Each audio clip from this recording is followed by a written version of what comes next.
આલુ સેવની recipe. બટેકા બાફી લીધા છે. આપણે જે આદુ છીણવાની છીણી આવે છે ને એનાથી આપણે એને છીણી લઈશું. આપણે એકવાર એને આવી રીતે ફરી લોટ જેવું મેશ કરી દેવાનું. મસાલા તૈયાર કરીને રાખ્યા છે.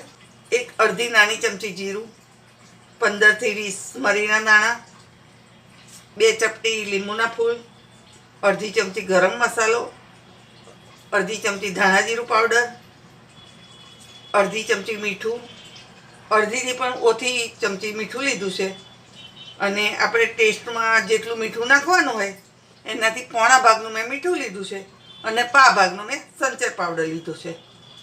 એક નાની ચમચી ખાંડ, હળદર અડધી ચમચી, 1 ચમચી મરચું.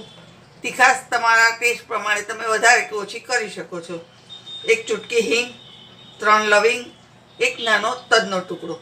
હવે બધું જ આપણે મિક્સરમાં ક્રશ કરી લઈશું. જો હવે મેં 1 વાટકી બેસન લઈ લીધું છે.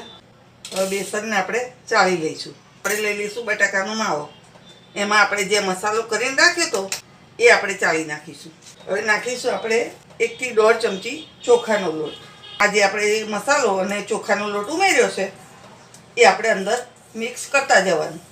હવે જેટલો ખૂટે એટલો આપણે ચણાનો લોટ નાખતું જવાનું. હવે આપણે 1 ચમચી કે 2 ચમચી ઉમેરતા જવાનું. સ્ટાર્ટમાં તમે 2 ચમચી ઉમેરશો તો ચાલશે, પણ લોટ આપણો થોડો કઠણ થવા આવે કે સંચામાં પડે એવો પછી આપણે એમાં 1 ચમચી ઉમેરીશું. હવે આપણે હાથમાં સેજ તેલ લઈ લઈશું. લોટ આપણે એકદમ સ્મૂથ કરી લઈશું. જો સેવ બનાવવા માટે મેં આવી રીતે ઝીણા જારી લઈ લીધી છે. હવે એને આપણે અંદર થોડું તેલ લગાવી દઈશું. જો હવે આપણે એને આવી રીતે આ લોટ છે એને સિલિન્ડર શેપ આપી દઈશું. ભરી લઈશું સંચો. હવે પાડીશું આપણે સેવ.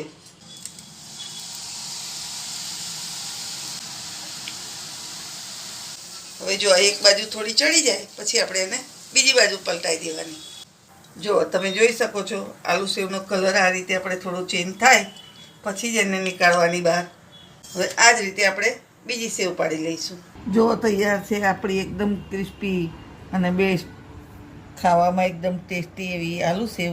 આવી જ નવી નવી રેસીપી જોવા માટે મારી ચેનલ લાઈક કરજો, શેર કરજો, સબસ્ક્રાઈબ કરજો.